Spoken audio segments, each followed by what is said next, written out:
জনাব হযরত মাওলানা আব্দুল কাইয়ুম সাহেব।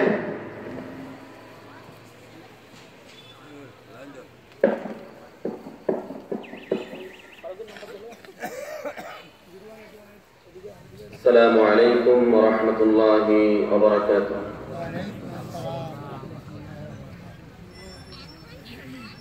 الحمد لله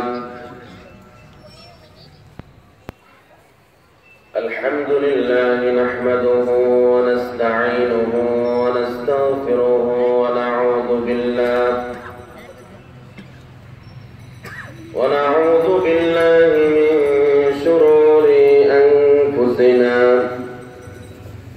من يهده الله فلا مضل له ومن يضلله فلا هادي له، ونشهد أن لا إله إلا الله وحده لا شريك له، ونشهد أن محمدا عبده ورسوله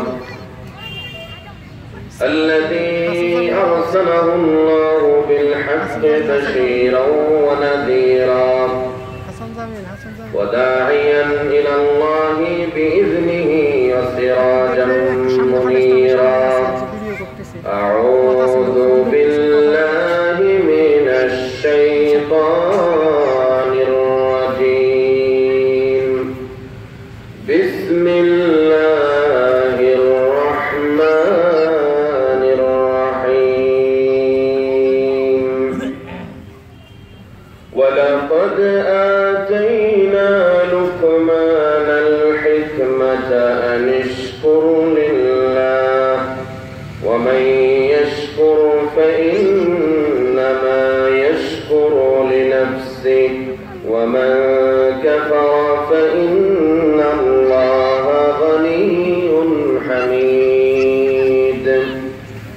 وإذ قال لقمان لابنه وهو يعظه يا بني لا تشرك بالله إن الشرك لظلم عظيم. فقد قال الله تعالى في شان حبيبه آمرا ومخبرا: إن الله وملائكته يصلون على النبي يا أيها الذين آمنوا صلوا عليه وسلموا تسليما. اللهم صل على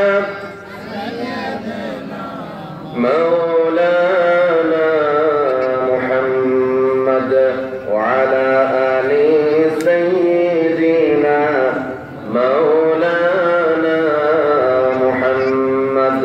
اللهم صل على سيدنا مولانا محمد وعلى آل سيدنا مولانا محمد.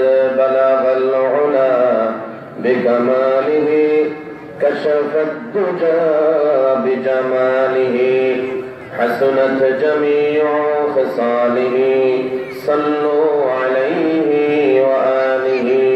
اللهم صل على سيدنا مولانا محمد وعلى آل سيدنا مولانا محمد. সবাই দরুদ ইব্রাহিম পড়ুন। আল্লাহুম্মা সাল্লি আলা মুহাম্মাদ ওয়া আলা আলি মুহাম্মাদ কামা সাল্লাইতা আলা ইব্রাহিম ওয়া আলা আলি ইব্রাহিম ইন্নাকা হামিদুম মাজিদ। আল্লাহুম্মা বারিক আলা মুহাম্মাদ ওয়া আলা আলি মুহাম্মাদ কামা বারাকতা على إبراهيم وعلى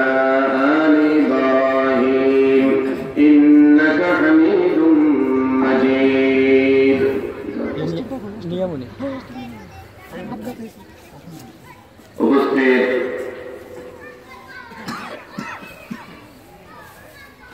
ঐতিহ্যবাহী কুমিল্লা জেলার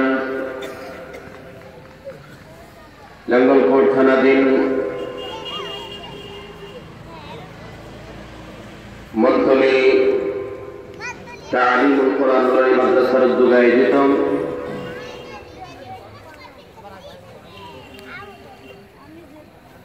তাফসীরুল কোরআন মাহফিলের জনাব সভাপতি, উপস্থিত হাজারাত উলামায়ে কেরাম, পিতৃতুল্য বাবার বয়সী মুরব্বিয়ান, যুব বয়সী, কাছাকাছি বয়সী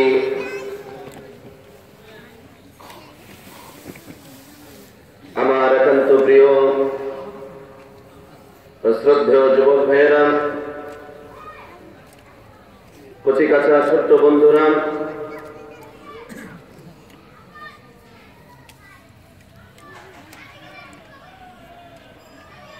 মাহফিলের মাঠের পাশের বাজারে অবস্থানরত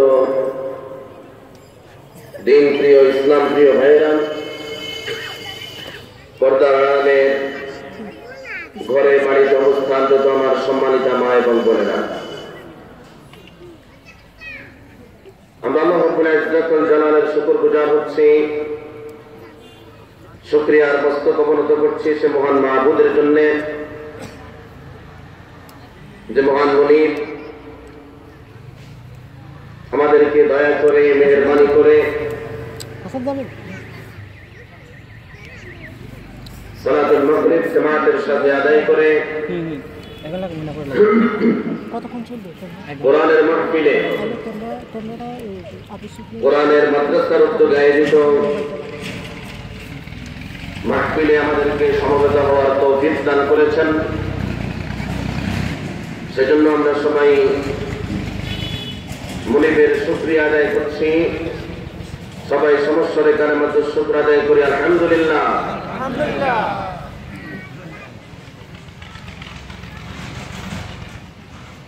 আমার সম্মানিত দ্বীনী ভাইয়েরা, এটি মহান মাহবুদের একান্ত মেহেরবানি যে মাহবুদ আমাদেরকে তার গোলাম হিসেবে, তার বান্দা হিসেবে সৃষ্টি করেছেন। এই পৃথিবীতে আসার জন্য, এই পৃথিবীতে বসবাস করার জন্য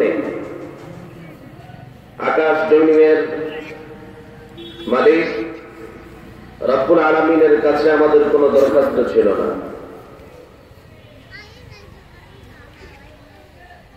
আমাদের জানাও ছিল না কুমিল্লার মতো একটি ঐতিহ্যবাহী জেলার নাঙ্গলকোট থানাধীন মন্তলি এলাকা একটা শিক্ষা সমৃদ্ধ এলাকা, যেখানে নুরানি মাদ্রাসা আছে, যেখানে একটা ডিগ্রি পর্যায়ের ফাজিল মাদ্রাসা আছে, স্কুল এন্ড কলেজ আছে, বালিকা উচ্চ বিদ্যালয় আছে, এরকম একটা শিক্ষা সমৃদ্ধ উন্নত একটি গ্রাম আছে, এটা আমাদের জানা ছিল না। এজন্য এমনটা ঘটেনি। আল্লাহ রাব্বুল আলামিন আদম আলাইহিস সালামকে সৃষ্টির পরে রূহের জগতে আমাদেরকে একত্রিত রেখেছিলেন। যত রূহ পৃথিবীতে এসেছে, এখন যত রূহ অ্যাক্টিভ আছে, তেমন পর্যন্ত যতগুলো রূহ মানুষ নামক বডিতে ফিট হবে, রূহ নামক ইঞ্জিনটা আল্লাহ রাব্বুল আলামিন একত্রে সৃষ্টি করে রেখেছিলেন। এমনটা ঘটেনি যে রূহের জগতে থাকতে থাকতে আমরা বিরক্ত হয়ে পড়েছিলাম, ভালো লাগতেছিল না। আল্লাহ তাআলার কাছে দরখাস্ত করেছে রব্বুল আলামিন রুহের জগতে আর থাকতে ভালো লাগে না, মন্তলি গ্রামটা খুব ভালো, আপনি আমাদেরকে দয়া করে মন্তলি গ্রামে পাঠিয়ে দেওয়ার ব্যবস্থা করেন। এরকম কোন অ্যাপ্লিকেশন আমরা করেছি না। আমার ভাইয়েরা, আল্লাহ রাব্বুল আলামিন এই সাজানো গোছানো পৃথিবীতে আমাদেরকে যে পাঠিয়েছেন, এটি একমাত্র তার দয়া, এটি তার অনুগ্রহ, এটি তার কুদরতের প্রকাশ। তিনি আমাদেরকে সৃষ্টি করতে বাধ্য ছিলেন না, আমাদেরকে পৃথিবীতে পাঠাতে বাধ্য ছিলেন না, কেবল তার কুদরতের প্রকাশ ঘটাতে গিয়ে তাকে সিজদা করার জন্য, তার ইবাদত করার জন্য, তার বন্দেগী করার জন্য আল্লাহ রাব্বুল আলামিন আমাদেরকে বাছাই করে তার গোলাম হিসেবে পৃথিবীতে পাঠিয়েছেন। এখানে আমার আপনার কোন ধরনের ইচ্ছার প্রকাশ, কোন ধরনের শক্তির প্রকাশ, কোনো কিছুই কি আছে? এখানে যদি প্রশাসনিকভাবে এই ইউনিয়নে যদি এসে কোনো কাজ করতে হয়, চেয়ারম্যান সাহেবের অনুমতি লাগে কি লাগে না? চেয়ারম্যান সাহেব যদি কোনো কাজ করতে হয়, এমপি সাহেবের অনুমতি লাগে। এমপি সাহেব যদি কোনো কাজ করতে হন, তার উপরে যিনি আছেন মন্ত্রীর অনুমতি লাগে, সংশ্লিষ্ট মন্ত্রণালয়ের অনুমতি লাগে। মন্ত্রী যদি কোনো কাজ করতে হয়, মন্ত্রণালয়ে পাস করা লাগে। কিন্তু আল্লাহ রাব্বুল আলামিন আমাকে আপনাকে সৃষ্টি করতে গিয়ে পৃথিবীর কোন মানুষকে, পৃথিবীর কোন ক্ষমতাবান, কোন শক্তিধরকে কোনো ধরনের খাজনা দেয়া লাগে নাই। আল্লাহ রাব্বুল আলামিন কালাম হাকিমের সূরা কাহফে ইরশাদ করছেন, মা আশহাদতুহুম খালকাস সামাওয়াতি ওয়াল আরদি ওয়ালা খালকা আনফুসিহিম ওয়া মা কুনতু মুত্তাখিযাল মুদিল্লিনা আবুদা।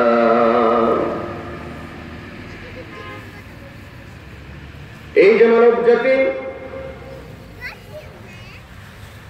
সুবিশাল আকাশ আমি তৈরি করেছি, স্তরে স্তরে 7 তবক জমি আকাশ আমি তৈরি করেছি, 7 তবক জমিন আমি তৈরি করেছি। এ সুবিশাল সৃষ্টি করতে গিয়ে, অথবা এই যে মানুষগুলো আমাকে সিজদা করা না করা নিয়ে কথা বলছে, কিয়ামত আছে কি নেই, পরকাল আছে কি নেই, এটা নিয়ে তারা মতবিরোধ করছে। এই মানুষগুলোকে বানানোর ক্ষেত্রে আমি তাদের কাউকেই সাক্ষী বানানো লাগে নাই। আমাকে বাদ দিয়ে যারা এবং যাদেরকে তারা পূজা করছে, যে মূর্তিগুলোর তারা পূজা করছে, মানুষ নামের যে খোদাগুলোর কাছে তারা মাথা নত করছে, এরকম কোন শক্তির কাছে আমি খাজনা দেয়া লাগে নাই, কাউকে আমি সাক্ষী বানানো লাগে নাই। মন্থনী এলাকায় এই ইউনিয়নে কোন লোক পাঠানোর জন্য, কোন বনি আদমকে সৃষ্টি করার জন্য এলাকার চেয়ারম্যানকে আল্লাহ রাব্বুল আলামিনের জিজ্ঞাসা করা লাগে না। কুমিল্লা এলাকায় কোনো কাজ করতে গিয়ে ডিসি সাহেবকে জিজ্ঞেস করা লাগে না। এসব কিছু কেবলমাত্র আল্লাহ রাব্বুল আলামিনের ইচ্ছার প্রকাশ ঘটেছে। লাই হায়াত, লাই হায়াত আই খুদা লে চলে চলে, না আপনি খুশি সে আই, না আপনি খুশি সে চলে। এই যে জীবনের মালিক হলে তুমি, এই জীবনটা চিরস্থায়ী হিসেবে আল্লাহ রাব্বুল আলামিন সৃষ্টি করেন নাই। এই জীবন আল্লাহ রাব্বুল আলামিন সাময়িক একটি সময়ের জন্য, নির্দিষ্ট সময়ের জন্য আল্লাহ রাব্বুল আলামিন আমাকে আপনাকে দিয়েছেন। এই জীবনটা শেষ হয়ে যাচ্ছে, লয় হয়ে যাচ্ছে। লাই হায়াত আই কাদালে চলে চলে, ধীরে ধীরে যে জীবনটা আমাদের হায়াত বাড়ে না, আমাদের হায়াতটা আল্লাহ রাব্বুল আলামিন যা দিয়েছেন সেখান থেকে প্রতিনিয়ত প্রতি মুহূর্তে কমতে থাকে। কাদালে চলে চলে, না আপনি খুশি সে আই, না আপনি খুশি সে চলে। এই যে আমি জমিনে আসলাম, এখানে আমার আসার ক্ষেত্রে আমার নিজের ইচ্ছার কোনো ক্ষমতা ছিল না, আমার নিজের ইচ্ছার কোনো কার্যকারিতা ছিল না। আবার আমি যে এখান থেকে চলে যাব, সেই যাওয়ার ক্ষেত্রে আমাদের কোনো ইচ্ছা চলবে না। ইচ্ছাটা কার চলবে? আর জোরে বলে, ইচ্ছাটা কার? ওমা তাশাউনা ইল্লা আইয়াশা আল্লাহু রাব্বুল আলামিন। আল্লাহ রাব্বুল আলামিন যদি না চান, আমাদের কোন ইচ্ছাই আমরা বাস্তবায়ন করতে পারতাম না। মাবুদ আমাদের দয়া করে এমন একটি কোরআনের মাহফিলে আসার জন্য বসার জন্য তৌফিক দিয়েছেন, শুকরিয়া আদায় করব কার? এরকম মাহফিলে আসার জন্য, এরকম মাহফিলে বসার জন্য দেহের সুস্থতা যেরকম লাগে, একই সাথে এরকম মাহফিলে, এরকম মজলিসে, এরকম জনসভায় বসার জন্য মনের সুস্থতাও লাগে। কিসের সুস্থতা লাগে? একটা ভালো মন লাগে, একটা ভালো কলব লাগে। প্রখ্যাত সাহাবী আব্দুল্লাহ ইবনে মাসউদ রাদিয়াল্লাহু তাআলা আনহু বলছেন, যদি কোরআন তেলাওয়াত তোমার কাছে ভালো না লাগে, কোরআনের মাহফিল যদি তোমার কাছে ভালো না লাগে, কোরআনের মজলিস যদি তোমার কাছে ভালো না লাগে, কোরআনের কথা যদি তোমার কাছে ভালো না লাগে, ফাসআলিল্লাহ কলবান আখার, আল্লাহ রাব্বুল আলামিনের কাছে দোয়া করো, আল্লাহ রাব্বুল আলামিন যেন তোমাকে আরেকটা নতুন কলব দান করেন। কারণ তোমার যে কলবটা আছে, কলবটা নষ্ট হয়ে গিয়েছে। রাসূলুল্লাহ সাল্লাল্লাহু আলাইহি ওয়াসাল্লাম সাহাবায়ে কেরাম রাদিয়াল্লাহু তাআলা আলাইহিম আজমাইনকে উদ্দেশ্য করে বলছেন, এই হাদিস আমাদের প্রায় সবারই জানা আছে, আলা ইন্না ফিল জাসাদি মুদগা ইযা সালুহাত সালুহাল জাসাদ কুল্লুহু ওয়া ইযা ফাসাদাত ফাসাদাল জাসাদ কুল্লুহু আলা ওয়া হিয়াল কলব। ও দুনিয়ার মানুষ, খেয়াল করো, মানুষের দেহের মাঝে গোশতের এমন একটা টুকরা আল্লাহ রাব্বুল আলামিন তৈরি করে রেখেছেন। গোশতের টুকরাটা যদি সুস্থ থাকে, ভালো থাকে, সারা শরীরটা ভালো থাকে, সারা শরীরটা ভালো কাজ করে। আর এই গোশতের টুকরাটা যদি নষ্ট হয়ে যায়, গোশতের এই টুকরাটা যদি খারাপ হয়ে যায়, গোশতের এই টুকরাটা যদি অসুস্থ হয়ে যায়, সম্পূর্ণ শরীরটাই তখন অসুস্থ হয়ে পড়ে।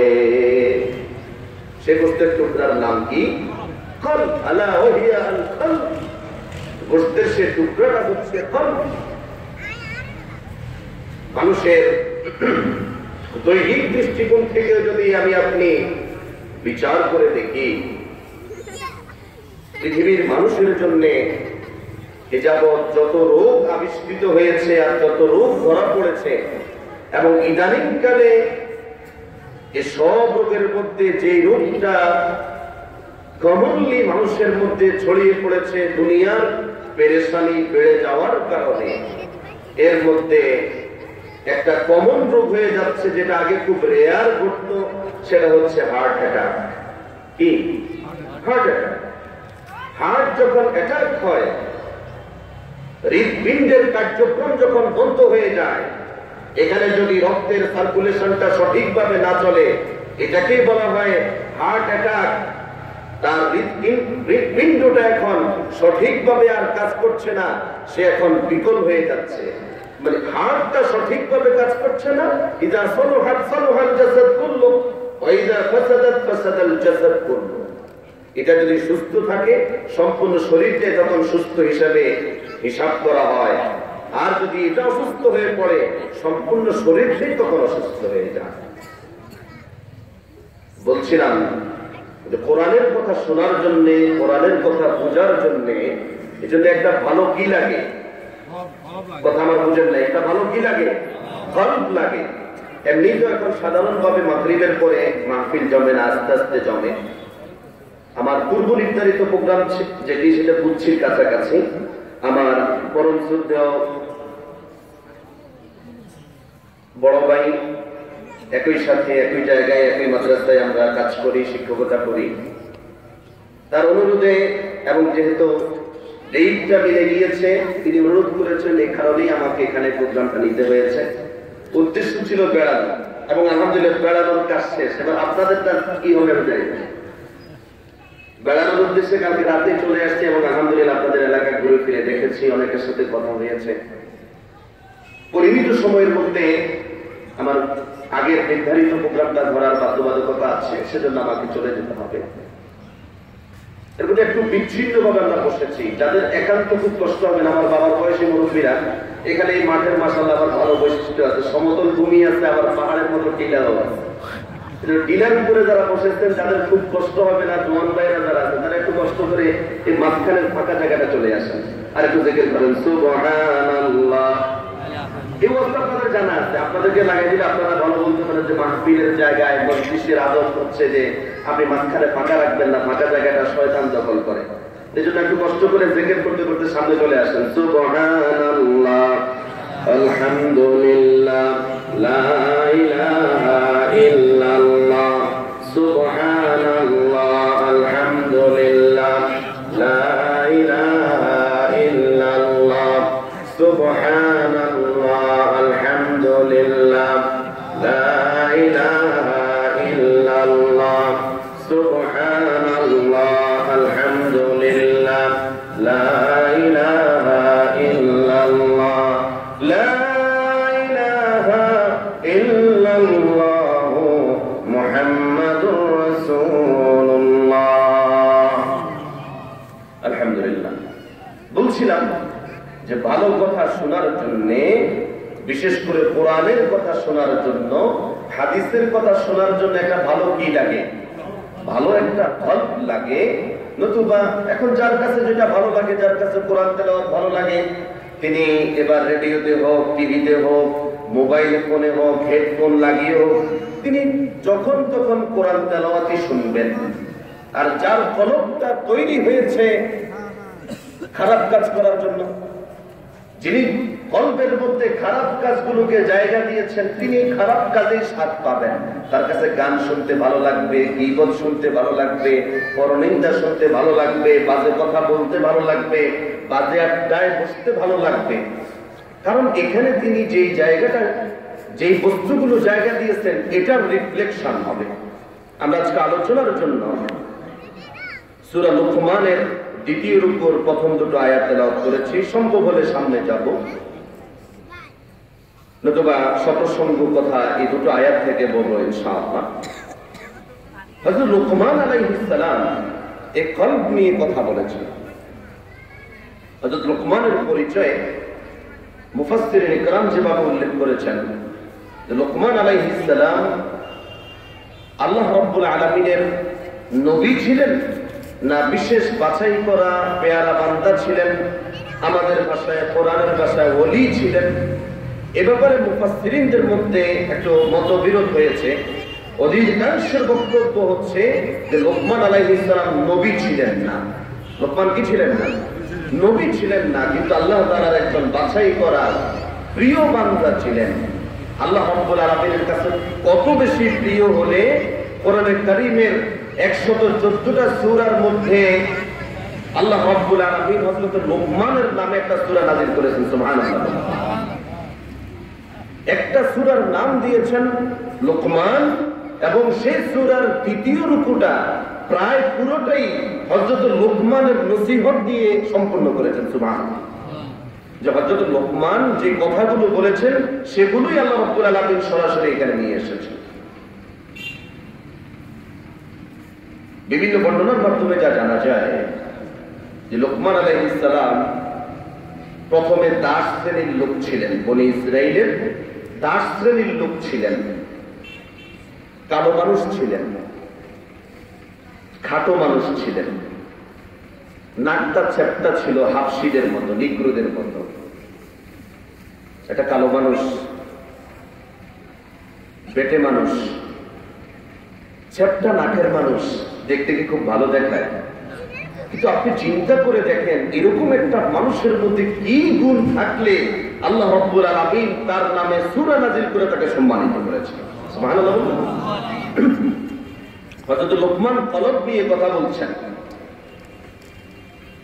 কি বলছেন তিনি? ক্বালা লুকমানু লিবনিহি ইন্নাল কুলুবা মাযারি'ু فازرع فيها طيب الكلام فإن لم ينبت كله ينبت بعضه। হযরত লুকমান তার সন্তানকে উপদেশ দিতে গিয়ে বলছেন, ও আমার প্রিয় বৎস, মানুষকে আল্লাহ রাব্বুল আলামিন যে কলব দান করেছেন, এই কলবটা হচ্ছে কৃষি ক্ষেতের মতো। কিসের মতো? কৃষি ক্ষেতের মতো। কৃষি ক্ষেতের মধ্যে আপনি বীজ বপন করলে যেই ধরনের বীজ আপনি বপন করেন সেই ধরনের গাছ জন্মায়, সে ধরনের কাণ্ড বের হয়। সেই কাণ্ডটা আস্তে আস্তে বড় হয়ে প্রকাণ্ড একটা গাছে পরিণত হয়ে যায়, এমনটা তো স্বাভাবিকভাবে ঘটেই না যে আপনি আম গাছের আমের একটা বীজ বপন করেছেন, আমের সেই বীজ থেকে তেঁতুল গাছের জন্ম হয়েছে, এরকম হয় নাকি? আপনি লাগাইছেন মিষ্টি আমের বীজ আর সেখান থেকে মিষ্টি আম বের না হয়ে একটা তেঁতুল গাছ হয়েছে। লোকমান বলছেন মানুষের কলবটা হচ্ছে একটা কৃষি ক্ষেতের মতো, তুমি সেই অন্তরের মধ্যে কলবের মধ্যে ভালো ভালো কথাগুলো বপন করো, ভালো ভালো বীজ সেখানে চাষ করো।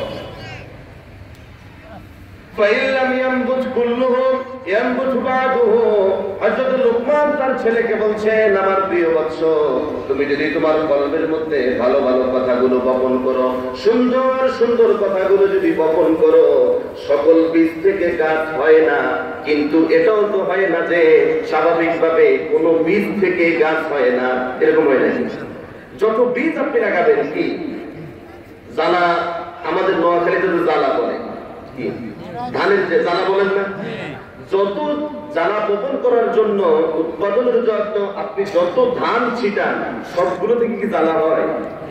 যত গাছের চারা আপনি লাগিয়েছেন সবগুলো গাছ চারা কি বড় গাছ হয়েছে?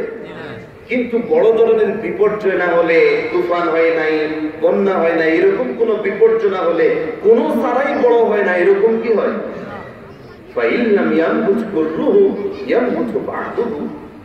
তুমি তোমার মনের মধ্যে 10টা ভালো কথা জায়গা দাও, দেখবা যে সব ভালো কথা হয়তো তোমার কাজে লাগবে না, কিন্তু কিছু কিছু কথা অবশ্যই তোমার কাজে লাগবে, সেখান থেকে গাছ জন্মাবে। সুবহানাল্লাহ। ভালো কথার গাছটা কেমন যদি আমরা হাদিস শরীফ দিয়ে বুঝি, রাসূলুল্লাহ সাল্লাল্লাহু আলাইহি ওয়াসাল্লাম বলেছেন, আল ঈমানু বিদউন ওয়া সাবউনা শুবা, ঈমানের 70টিরও বেশি শাখা আছে। এই 70টি শাখার মধ্যে সবচেয়ে বড় শাখার নাম হচ্ছে লা ইলাহা ইল্লাল্লাহ। সবচেয়ে বড় শাখা কি? লা ইলাহা ইল্লাল্লাহ। ওয়া আদনাহা ইমাতাতুল আযা আনিত তারিক। আর 70টির বেশি শাখা, সেটি যদি 73 হয়, 74 হয়, 75 হয় কিংবা 77তম শাখা যদি হয়, সেই 77তম শাখা হচ্ছে রাস্তা থেকে কষ্টদায়ক বস্তু দূর করে দেওয়া। রাস্তায় আপনি চলছেন, কোন কষ্টদায়ক বস্তু আছে, এটা আপনি সরাইয়ে দিবেন, এটা ভালো কথা না খারাপ কথা? ভালো কথা। এটা একটা বীজ। আপনি জানেন যে রাস্তা থেকে কষ্টদায়ক বস্তু দূর করে দেওয়াটা এটা ঈমানদারি কাজ। কি কাজ? সবাই বলেন কি কাজ? এটা এটা ঈমানদারি কাজ, এটা ঈমানদারের কাজ, ঈমানি কাজ। যে রাস্তায় কোনো একটা গর্ত আছে, গর্তটা আপনি মুছে দেন, হাঁটতেছেন একটা ইট যেখানে থাকার কথা না সেখানে পড়ে আছে, ইটটা সরাই দেন, পাথরটা সরাই দেন। একটা গাছের ঢাল রাস্তার দিকে নেমে এসেছে, সেই ডালটা যে কোনো সময় মানুষের চোখে লাগতে পারে, আপনি কেটে দেন। এই সব কাজ, কোনো কাজে ছোট কাজ না, এগুলো সব ঈমানদারি কাজ। সুবহানাল্লাহ। আপনি যে ঈমানদারি কাজের কথা জানেন, যখনই আপনি রাস্তায় পথ চলতে গিয়ে রাস্তার মধ্যে কোনো কষ্টদায়ক বস্তু দেখবেন, সেই কষ্টদায়ক বস্তুটা যখন আপনি ঝেড়ে ফেলে দিবেন, হাতে তুলে দূরে ফেলে দিবেন, যখনই আপনি ফেলে দিলেন তখন সেই ভালো কথাটা আগে ছিল আপনার কলবে, এবার ভালো কথাটা চলে আসছে আপনার হাতে। ঠিক না বেটি? এতটুকু পর্যন্ত আপনার হৃদয়ের কোণের মাঝে একটা ভালো কথা লুকিয়ে আছে, যে রাস্তা থেকে কষ্টদায়ক বস্তু সরিয়ে দেওয়াটা ঈমানদারি কাজ। এই ভালো কথাটাকে যখনই আপনি পরিণত করলেন কাজে, হাতে তুলে ফেলে দিলেন, এটার বীজ থাকে না, এটা গাছ হয়ে গেছে। সুবহানাল্লাহ। এখন যার মনে যা থাকে, দেখবেন এখানে ছোট বাচ্চারাও এখন তো ক্রিকেটের সাথে বেশ পরিচিত, উঠতি বয়সী ছেলেরাও ক্রিকেটের সাথে বেশ পরিচিত। হঠাৎ করে যখন রাস্তায় হাঁটে, রাস্তায় যখন চলে, দেখবেন যে হাতে বল নাই, ব্যাট নাই, কিন্তু শুধু শুধু হাতটা ঘুরাইয়া মনে হয় যেন সে বোলিং করতেছে। কারণ কি? ব্যাট নাই, চলতেছে চলতেছে হাঁটতেছে, সে হঠাৎ করে ব্যাটটাকে এভাবে হাঁকাইতেছে। হাত দিয়ে ব্যাটিং করতেছে। কারণ কি? কারণ হলো সে যখন রাস্তা দিয়ে চলতেছিল, হাঁটতেছিল, হাঁটার পথেই হঠাৎ করে তার শোয়েব আখতারের বোলিং এর কথা মনে পড়ছে। শোয়েব আখতারের বোলিং এর কথাটা তার হৃদয়ের মধ্যে জমা আছে। যখনই শোয়েব আখতারের বোলিং এর কথা মনে পড়ছে, তখনই সে বোলিং করা শুরু করে দিচ্ছে। বল লাগে না। হাঁটতে হাঁটতে যখনই তার সচিন তেন্ডুলকারের ব্যাটিং এর কথা মনে পড়ছে, সাথে সাথে সে ব্যাটিং করা শুরু করে দিচ্ছে। হাতে ব্যাট নাই।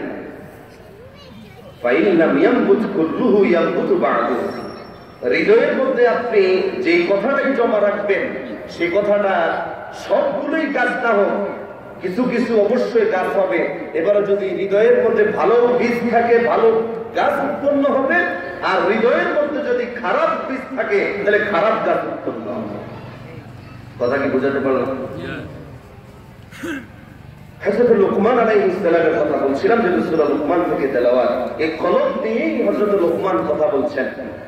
কিরকম কথা বর্ণিত আছে? তিনি যখন দাস ছিলেন, গোলাম ছিলেন,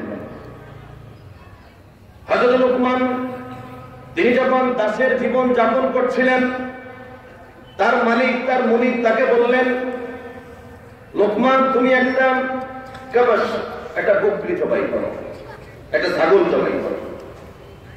ছাগল যখন জবাই করা হয়ে গেল, মালিক হযরত লোকমানকে বললেন, লোকমান এই ছাগলের দেহের মধ্যে সবচেয়ে উৎকৃষ্ট, সবচেয়ে ভালো যে দুইটা টুকরা আছে, সেই দুইটা টুকরা তুমি বের করে নিয়ে আসো।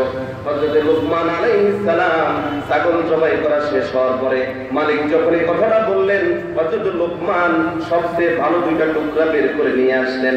একটা টুকরা হচ্ছে জিহ্বা, আরেকটা টুকরা হচ্ছে কলব। ছাগলের জিহ্বা খেতেও স্বাদ, কলিজা খেতেও স্বাদ বেশি। বেশ কদিন পার হয়ে গেল,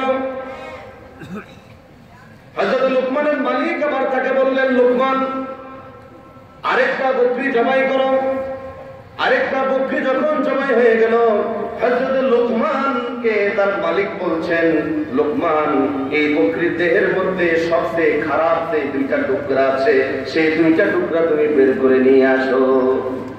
হযরত লোকমান আলাইহিস সালাম এবার যে কাজটা করলেন, মালিক বলেছে, আগে বলেছিল সবচেয়ে খারাপ যে দুইটা টুকরা আছে, সেই খারাপ দুইটা অঙ্গ তুমি বের করে নিয়ে আসো। এবার বলছেন সবচেয়ে খারাপ। আগে ভালো বলেছেন ভালো দুইটা অঙ্গ বের করতে, এবার বলেছেন খারাপ দুইটা অঙ্গ বের করতে। হযরত লোকমান এবার খারাপ দুইটা অঙ্গ হিসেবে সেই জিহ্বা এবং কলিজার টুকরা বের করে নিয়ে আসলেন। মালিক বড় আশ্চর্য হয়ে গেলেন। লোকমান, আল্লাহ রাব্বুল আলামিন তাকে পাণ্ডিত্য জ্ঞান দিয়েছিলেন। মালিক বলছেন, লোকমান বুঝে আসতো না। যখন বলেছিলাম দুইটা সবচেয়ে ভালো অঙ্গ যেটা, সেটা তুমি বের করে নিয়ে আসো, তখনও তুমি জিহ্বা এবং কলিজা বের করেছো। আবার যখন সবচেয়ে খারাপ টুকরা বের করতে বললাম, তখনও তুমি